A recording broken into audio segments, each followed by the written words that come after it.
Yn enw I yw Annalyn Davies ac ar hyn o bryd dwi'n gweithio fel swyddog cymunedol I prosiect ni wedi enwi yn Tŷ Croeso ar ran capel Bethlem Newydd Mhwll-trap San Clêr.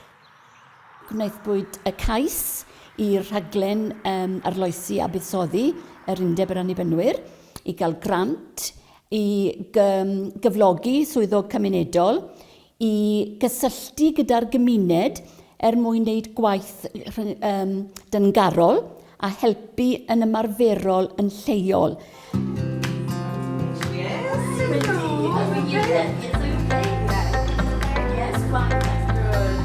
I ni wedi sefydlu partneriaid enghraifft gyda'r lloches gwragydd yn lleol a ni cefnogi nhw drwy estyn cymorth i'r lloches beth bynnag sydd angen arnyn nhw I ni'n casglu pan nad yw nwyddau emolchi, dwfeis, tywelion, pethau gyfernodoli, gwyau pas, beth bynnag yw hangen nhw, maen nhw'n dweud wrtha I a dwi'n sicrhau bod ni'n casglu tuag ato nhw. It's been honestly an outstanding support with Annalyn, and it's just going from strength to strength. We get other people ringing the refuge and saying, oh, you know, I know Annalyn works with you, Annalyn, you know, we know her, can we help you in any way? And it's just getting bigger and bigger and bigger. It's amazing. I honestly don't know what we would have done without her. So another element of the work with Annalyn was she'd been in touch with the co-op. So they do co-op SharePoint, I think it's called, where they help people in the communities by delivering food and donate things like bread, you know, nice cakes sometimes, some fruit and veg. So that is all given out then between all the families we've got in refuge. That's been a real help to us, especially, you know, with the cost of living, you know, the crisis that we're all in now. Some of these mums and families can't afford to get their fresh bits. So obviously with Annalyn's help with that as well, that's been amazing.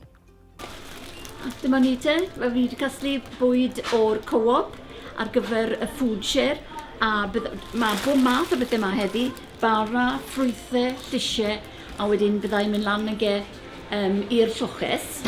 A mae gwirfoddolwyr yn gwneud hyn bob dydd Llun a bob dydd Iau ar ran Tŷ Croeso.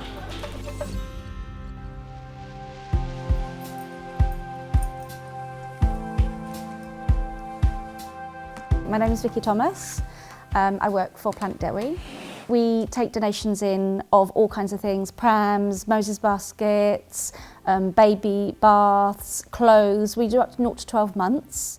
Families that want things, they deserve the best. So we try to give the best. Mae Plant Dewi wedi cael cynnig adeilad ysgoldi, ni'n alw fe, sydd yn rhan o eiddo'r capel, a maen nhw wedi sefydlu banc bwndel babi yno, lle maen nhw'n storio nwyddau ar gyfer teuluoedd sy'n ffindoedd yn anodd. A wedyn dwi'n helpu I gasglu'r nwyddau yma, a maen nhw'n cael eu storio fyna, a mae gweithwyr nhw yn casglu'r nwyddau pan maen nhw'n dod ar draws teuluoedd sydd mewn angen. For our larger equipment, it's been an absolute godsend, and we are so thankful to Annalyn and to the Minister and to everybody involved for allowing us to have this space. It's been amazing. And Annalyn always is really involved.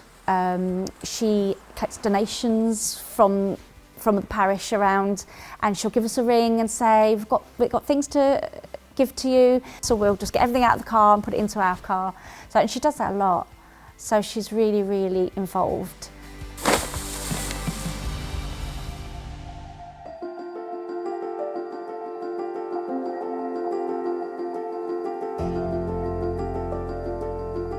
Wel, mae ni'n grŵp o dynion. Rhan mwyaf wedi ymddeol. Mae ni gan llawer o wahanol sgiliau, craftiau.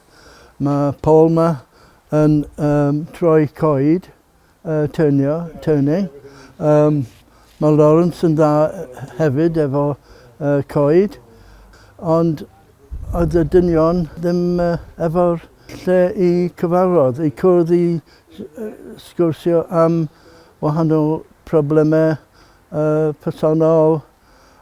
Mae ni'n diolch i'r capel I roi cyfle I ni cadw tools yn y stabl yma. Mae'n lle i ymlacio trwy gweithio efo'r gilydd. Sa'n meddwl o'n nhw hyd yn oed yn ymwybodol bod capel i gael o blaen yn y gorffennol, achos o'n i'n cynnal oedfawon a oedd y drws yn cael ei gau ar dydd Sul tan y dydd Sul canlynol. Nawr, mae'r drws yn cael ei agor yn yr ystyr i ni'n mynd mas at y gymuned. Yn bwriad ni yw wrth gwrs ail-wneud tu fewn y capel, mae hwnna'n rhywbeth arall, a'r capel unan sy'n ariannu hwnna. A erbyn ni wedyn, bydd y gymuned yn lle dod fewn ato ni, nid yn unig ar y Sul, ond i weld i sesiynau galw fewn, neu falle grŵp dementia. Felly bydd y ffordd i ni'n rhedeg y capel, yr adeilad, yn hollol wahanol. A byddwn ni'n lle bod o fydd i bobl. Bydd bobl yn lle gweld yn ffydd ni ar waith yn ymarferol.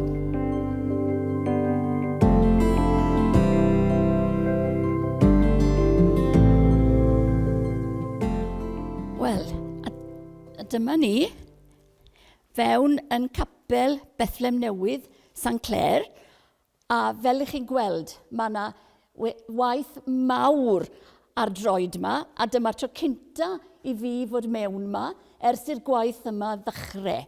A mae'n syfrdanol beth sydd wedi digwydd yma, a bydd yn fwy syfrdanol byth wrth gwrs pan bydd y gwaith wedi gwblhau. Fel ych chi'n gweld, mae'r core oedd ma, capel traddodiadol oedd hwn. Mae'r core gyd wedi cael ei tynnu mas, mae'r set fawr wedi mynd. Yr unig beth sydd yn sefyll nawr yw'r pulpit a'r organ bib, a yn anffodus byddwn ni'n methu defnyddio'r organ bib ar ôl nawr.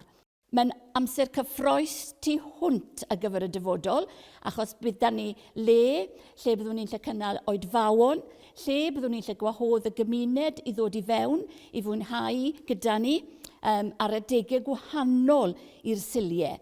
Ac wrth gwrs, just dweud, ta'r capel ei hunan sydd yn ariannu y gwaith yma. Y stori oedd bod yna dair eglwys yn y lle cyntaf, ac fe benderfynon ni ar ôl proses o drafod i ddod â'r cynulleidfaoedd ynghyd yma ym Mhwll-trap. Felly cynulleidfaoedd Elim oedd yn rhan o'r ofalaeth wreiddiol gyda Bethlehem.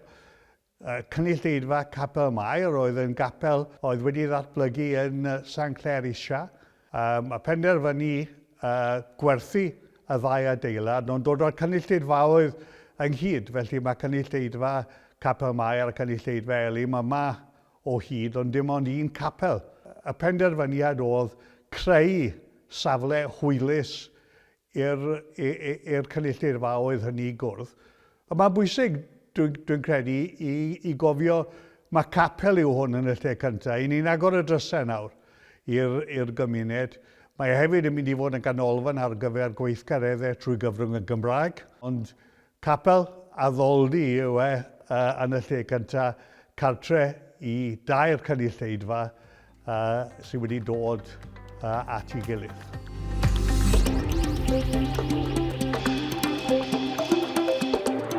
Dyma ni te, da ni wedi cyrraedd pethau olif yn San Clêr nawr. Dwi'n mynd mewn nawr i galw yma bob wythnos am wy'n deall bod heil o fagiau o ddillad ma nawr i coda ni. So gai weld beth sydd gyda nhw heddiw. Helo ma! Siw mae rhywun heddi de? Gwythi bach. Ti'n ei ffôn? O, gwyd fel chi gweld heddi to. A ti? Os dillad ydych chi fe heddi de? Llon shed. Llon shed o ddillad ma. Mae bobl yn ddadyn. Mae nhw'n garedig iawn, gofio. Odi, Lwcus iawn yr yrral un, gofio. Odi, mae'n wastod yn cefnogi. A chi'n cefnogi fe drwy adael bobl i adael beth yma? Wel, ni'n tri. Wel,